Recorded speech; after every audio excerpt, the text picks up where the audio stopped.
Welcome to Your Family's Health, the program that focuses on healthcare issues with unique and different modalities for taking charge of your health today. Experts talk weekly with our continuing roster of guests from around the country and right here in Nassau County to keep you up to date on the latest health issues and trends. Take care of your mind, body, and soul. Spend the next half hour with the voice of Nassau Community College, 90.3 WHPC, and get on the journey to better health. Hello, you're welcome to Your Family's Health. My name is Joan Buckley from the Nursing Department here at Nassau Community College. And today we're talking about one of the hardest things to live with, but a great obstacle to overcome, and that's cancer. Our guest today is Ron Coury. He is an entrepreneur and author of a new book, Tenacity, which is a true life story. It's his it's his memoirs. And it's a story about him living in Las Vegas as a businessman. He was previously a Marine. He was a former Brooklynite who survived corruption and cancer to achieve the American dream. So, Ron, welcome to Your Family's Health on the voice of Nassau Community College, 90.3 WHPC. Can you just introduce yourself a little bit to the listening audience? Yes. Hello, Joan. Thank you for having me on your show. As you said, I'm Ron Coury. I recently wrote a book, Tenacity, which describes growing up in Brooklyn, how I came about to join the Marine Corps, a little bit about my service in the Marines, and then upon my active duty discharge, how I ended up in California and ultimately Las Vegas, where I've lived for the last 45 years, raised a family, opened or purchased 20 businesses, and at the end of my business career, found out I had esophageal cancer in 2005, and the book describes the challenges that confronted me, how I faced them, and how I ultimately overcame them. Now, at what point, you were so successful. I know that just from looking through your information online and really looking through your book itself. Everything about you is positive. It doesn't come easy, but it's all positive. How did you deal with that diagnosis of cancer, and how did you come about it? Were you sick and not able to fulfill your obligations in these businesses, or did it just pop out of nowhere? Well, the way it came about, I knew from a young age. My dad lost 3 brothers to cancer. My dad fought cancer himself, and he lost a sister to cancer. So it was a revelation to me one day when I was dealing blackjack at the Tropicana Hotel in the mid-1970s. I was on a dead game with no players, and I was contemplating my future. And I had the realization that with the family history I had, it wasn't like cancer was an if, it was more so a when. And what would I do about it? I was out of the Marine Corps a couple of years. Thanks to the military training that the Marine Corps instills in you, you just believe in yourself. Your mind, body, and soul feels like failure cannot be an option. It's just a matter of how to fight the fight that's in front of you and what you can do to be prepared for it. So ever since getting out of the military, which put me in great physical shape, I worked out every day. I kept my body in peak shape. My mind was positive thinking. I believed that attitude brought results. And by being in good shape when the time came that I needed it, I felt like I would optimize my chances at beating cancer. Now, my dad's cancer at the time was colon cancer. His brothers had stomach cancer, and his sister had breast cancer. So I made a decision that I would go for a very thorough 3-day physical every year. I learned about a great doctor, Dr. Jim Murray, in Santa Barbara, California. Because Las Vegas was such a young town, it had not yet attracted great medical opportunities. So people in town that were fairly prominent that I knew, the sheriff, the undersheriff, a couple of casino owners, were traveling to California for medical purposes. So I started going there every year for a thorough physical, and every year I had great results. In fact, even up to my 50s, the doctors that ran medical tests on me said my body was that of an Olympiad. And then out of the blue, I didn't have any particular symptoms. I just found a little unusualness with my eating and drinking beverages. I told Dr. Murray one year in 2005 that it seemed like I cleared my throat a lot after eating. And he ordered a battery of tests. One such test was a barium swallow, where you would drink barium while you were in sort of a live x-ray machine, not a still photograph. And the doctors would watch as the barium you swallowed went through your throat into your stomach, and the table you were on during this live x-ray would tilt from vertical to horizontal position, and they'd actually watch this barium-laced fluid as it went down your throat and back up when you lay down, and how your esophageal flap handled it. Wow. And the radiologist report on the third day of my physical, when you sit with the doctor and you get your summary results, he said, look at this. The radiologist report from Pueblo Radiology indicated that the barium appeared to traverse over a small particle of food at the base of this esophagus as it enters your stomach. And the radiologist actually wrote, let's keep an eye on this and check it again in a year. Now, the reason I went to Dr. Murray religiously was because of his great diagnostic skills and his great vision.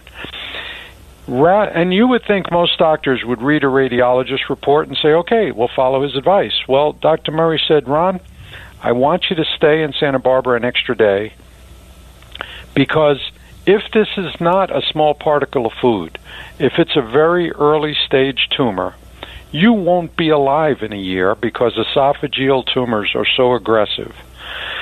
So I changed my travel plans. I stayed an extra day. He put me on a table, had a surgeon do an upper endoscopy scan, went down into my throat to biopsy if it was a lump, or if it was a food particle, to just push it through. They ran a pathology report on it, and the next morning I learned it was an esophageal tumor.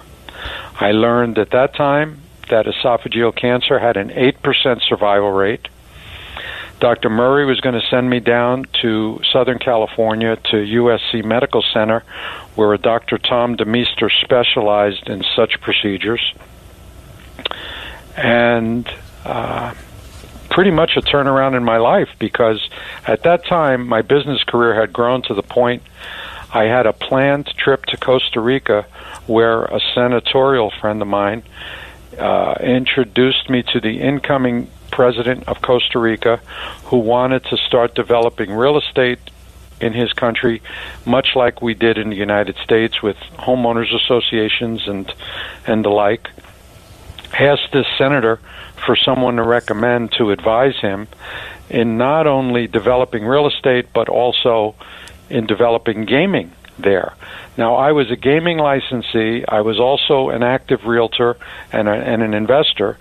So this senator said, I can give you one person to fulfill both tasks, Mr. President, and that was going to be me. It was probably one of the greatest business opportunities I could have had. However, this cancer diagnosis had to come first. Went down to USC Hospital. Dr. DeMeester explained the low survival rate, said that my surgery would be in 2 weeks. I should go back to Las Vegas, get my affairs in order because of the percentages being against me. Wow. And that's exactly what I did. You know, Joan, I came back to Vegas and planned my funeral, believe it or not. No, I believe it. It's really an impactful moment in your life for sure. You're listening to Your Family's Health on the voice of Nassau Community College 90.3 WHPC. My name is Joan Buckley from the nursing department here at Nassau Community College, and today we're talking to Ron Coury, a survivor, obviously, of esophageal cancer and author of Tenacity, which is his true story. So now, Ron, it had to... I know you said you were prepared for anything that happened to you in your life, and you have a positive attitude, and you always have had it, and the Marines kind of gave you a really great baseline. But you have to say that someone giving you an 8% chance of survival and telling you to go home and get your affairs in order, how did you react to that? It was sort of a surreal moment. I saw myself from above myself, watching how I would deal with this. And my dad had died a couple of years before from pancreatic cancer. And on the one hand, I was optimistic, thinking, well, if it doesn't go well, I'll be back with my dad, who was a great role model for me. I loved him more than anything. So in a way, I couldn't lose. You know, being a gambler at heart, having been a casino dealer, and then being a gaming licensee, operating my own casino, I was in a no-lose situation. If it didn't go well at the surgery, I'd be with my dad again. If it did go well, my incredible opportunities in Las Vegas and in the business world would continue. So I felt like I could not lose. I was in great shape. I was ready to confront the ordeal of an 11 to 12-hour surgery and come out on the other side positively was my plan. So I did just that. I had the unfortunate experience when my dad passed away. I helped my mom with the arrangements. It was the first time in my life I had to plan a funeral. I went to the local mortuary. I arranged for my dad's coffin and the services, and I thought, oh my gosh, if this ever happens to me, I don't want to put my kids through this. Well, here I was a couple of years later being told to get my affairs in order, so I went back to the same mortuary, and I made my own plans and explained to her that in 2 weeks they might be shipping my body back to Vegas, and I didn't want to put my kids through what I went through.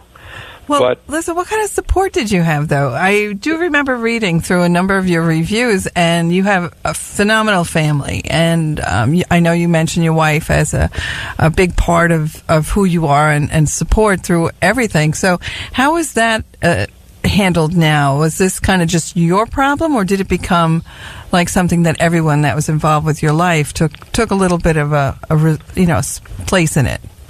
Well, when I came back to Las Vegas for the 2 weeks between learning of the diagnosis and having my surgery at USC Hospital, I made the effort to contact people in my phone's contact list and to tell them the news, to tell them I loved having them as friends or as family members, and that I was going into this battle, and that if I didn't come out on the other side, it was a great run.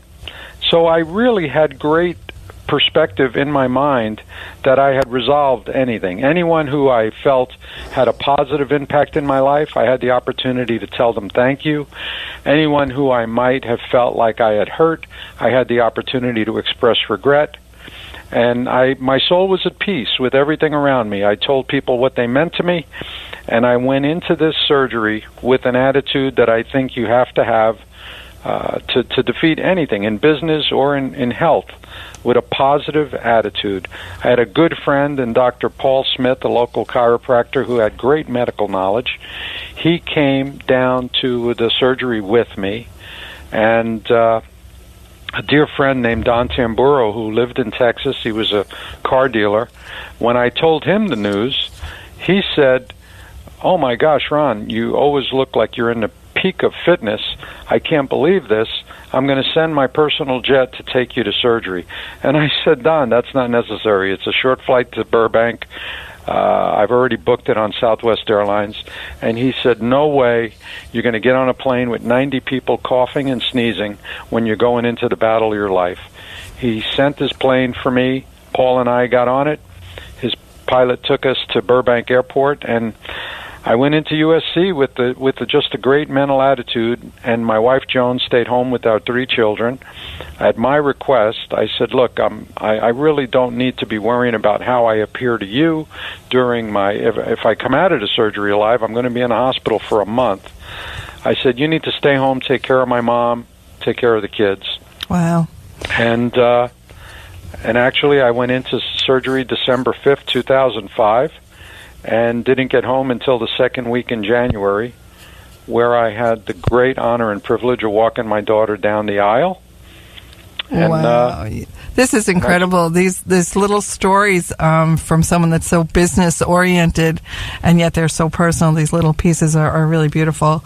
Let me take a quick break. My name's Joan Buckley from the Department of Nursing here at Nassau Community College, and today we've been talking to Ron Coury, who is a survivor of esophageal cancer and author of Tenacity, his true story. So you're listening to Your Family's Health on the voice of Nassau Community College, 90.3 WHPC. Good morning, Uglyville! Every ugly doll is unique. I'm Moxie. Bobo. Wade. Those close to me call me Slick Dog. Which is not his name. And every child is too. They can be pretty lovable. That's why when you travel, you should make sure your child is in the right seat for their age and size. That sounds pretty great to me. Keep them safe by visiting nhtsa.gov/the right seat. Isn't that right, gibberish cat?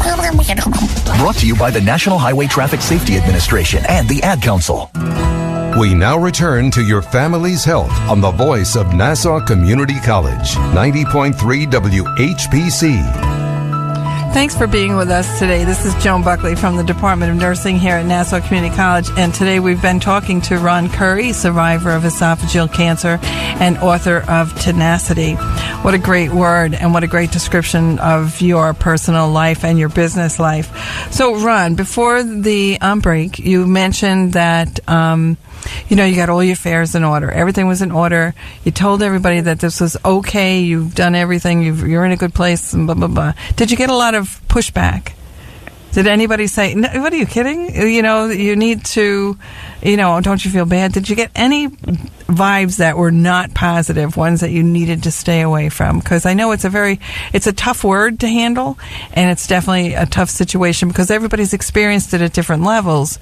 So they usually bring their own perception of what cancer means to them. Did you have any outside influence that you really felt it was sad? You wanted them to feel what you felt? Actually, everything I was faced with was positive support from friends and family.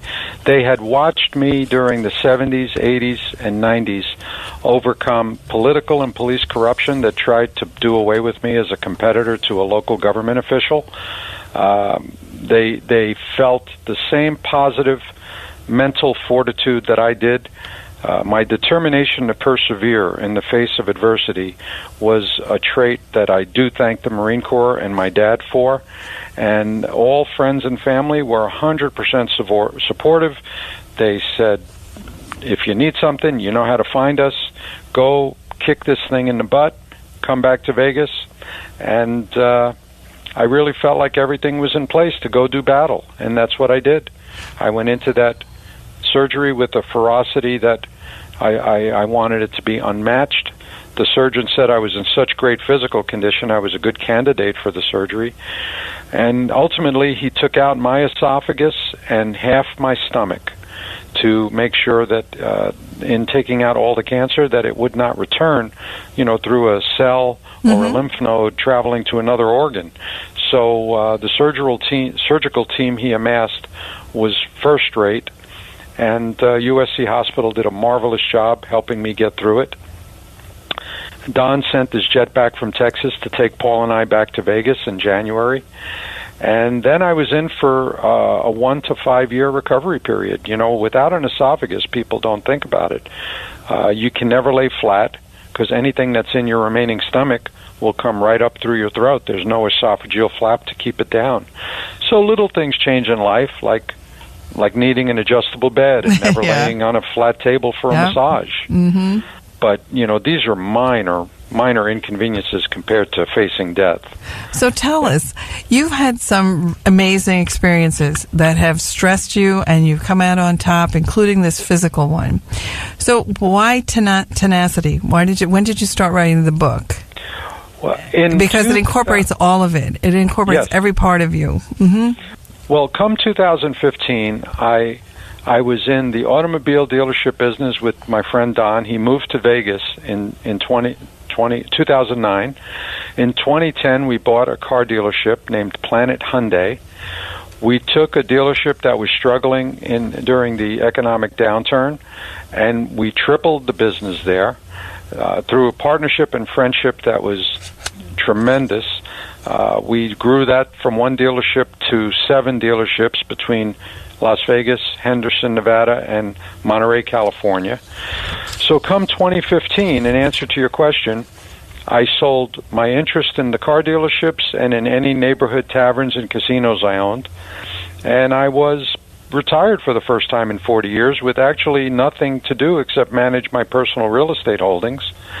And I decided that I was going to pull out this legal pad I maintained over the years, that I made notes in during the opening of a limousine service and during some of the challenges I faced in business. And I decided to start writing a book. And in 2015, that's exactly what I did. And after 2.5 years, the book was done, and I needed to decide a title. And as I looked back over the different stories I told in the book, the word tenacity came to mind. And I ran it by some book consultants I hired, and it was agreed that the book, with a good book cover, which my son Tom, my youngest son, was going to college in California for computer graphic design and website design. He actually designed my book cover, which I should mention to your listeners. If they have an interest in my story, if they have an interest in the entrepreneurial life or in overcoming cancer, the book is available on Amazon in 4 formats: hardcover, paperback, ebook via Kindle. And I hired the Hollywood actor Michael Madsen of Donnie Brasco fame to voice my audiobook. And they can get it on Audible on Amazon. That's very interesting, because that means you have touched on every aspect of a person's comfortability, or, right? You have the person who wants to hear it, person that wants to read it, person that wants it on the Kindle. That's a really great marketing piece, but it also is a really humanitarian piece. A lot of your reviews, I mean, they mark you as remarkable. They really do. And they say that, and they always go back to the big things, the Las Vegas entrepreneur and the visionary and things like that. But this is more. When you turn something, a skill or a personality trait or something about your person, and then it meets an obstacle like cancer, I think that's going to be huge for our listening audience to even consider buying your book and definitely listening to us right now. You're listening to Your Family's Health on the Voice of Nassau Community College. My name's Joan Buckley from the nursing department here at Nassau Community College, and today we're talking to Ron Coury, a survivor of esophageal cancer and author of the book Tenacity, and we're talking about what that meant to him. Now, how would you describe it? Because someone said we need a nation of you. We need a nation of Ron Courys, and I thought that was really very nice to read that. And what I don't know, how do you feel that people look at you and what you've done, going through the cancer and still, waiting for that last note to play in your life and not knowing if it's going to reoccur or whatever? How do you feel about someone saying, we need a nation of you, a nation of Ron Courys? Well, that quote actually came from a radio host and author I know named Wayne Allen Root. He studied my life, and he wrote a great column about me in the Las Vegas Review-Journal, and that was a quote that my book advisors pulled out and put on the book cover. It's quite complimentary. It's almost embarrassing because I'm just not used to talking about myself. But when you're promoting a book, you're kind of forced to do it. But he didn't have to say that. He didn't. That's like that's from a heart kind of comment. Yeah, well, I've always tried to be a good role model to my 3 children, Joey, Angela, and Tommy. And my wife was a great mother to those kids. And as you know, I survived cancer in 2005, and to my shock, my wife Joan developed colon cancer in 2009, or in 2007. But in 2009, it took her from us. She was unable to beat it. So I found myself in the unenviable position of being a single parent to a teenage son, Tommy, who we adopted at birth. And he and I learned the things that you learn as a single dad, like going to the grocery store and starting to learn how to cook and feed a young son. So it was just another challenge to overcome. And when Wayne Root learned the different parts about my life, he wrote that great quote that I've also been blessed with the book consultants I've hired to advise me on how to make a book a success. They submitted these books to these various reviews you've described, and they cautioned me that many times these reviewers do not always enjoy the book. And you could pay them to do a book review, and it could end up being negative. You know, just because you pay for them to read it doesn't mean you're going to get a positive review. Right. But God, Joan, I've been blessed with about 18 good book reviews, and I'm honored to say one of them is from the local Southern Nevada Mensa chapter. I thought, wow, geniuses, members of Mensa, are going to review my book. My book is a story about a regular guy from Brooklyn that joined the Marine Corps and got lucky in business. I didn't know that I would necessarily get a good review from them, but when you look on my website, RonCouryAuthor.com, you'll see that I've been very fortunate in getting extremely positive reviews about the book Tenacity.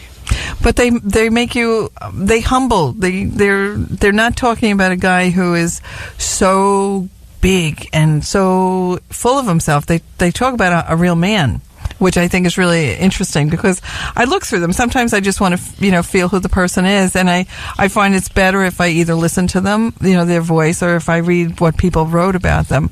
And I am just really impressed, not impressed because I don't need to impress you, but just the fact that they don't paint a picture of you as a superhero. You're just a guy, and this is how you lived your life.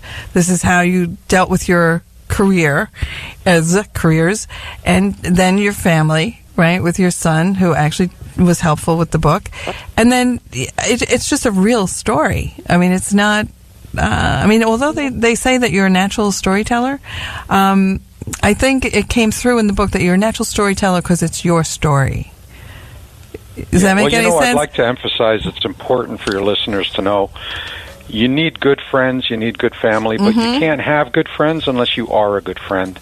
And loyalty and friendship is so important to me. A guy I met in the Marine Corps in boot camp, his name is Dan Hughes. We got out of the service together. We moved to Las Vegas together, a couple of young guys in their early 20s. And my first 8 businesses, Dan was my business partner. I just had dinner with him the other night.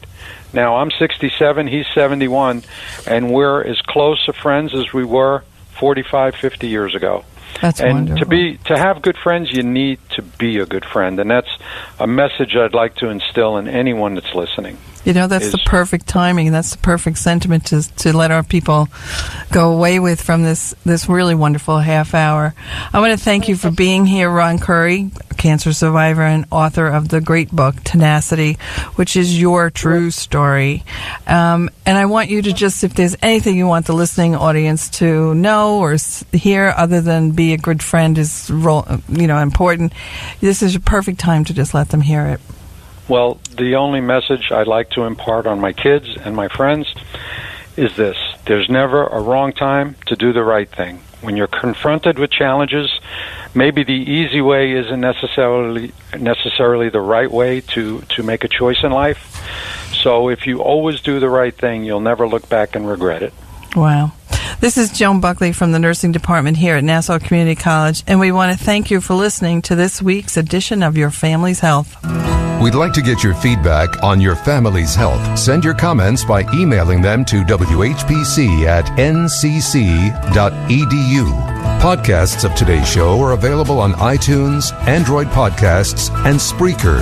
This program was produced at the studios of Nassau Community College in cooperation with the Nursing Department. Join us next week for another edition of Your Family's Health on the voice of Nassau Community College, 90.3 WHPC.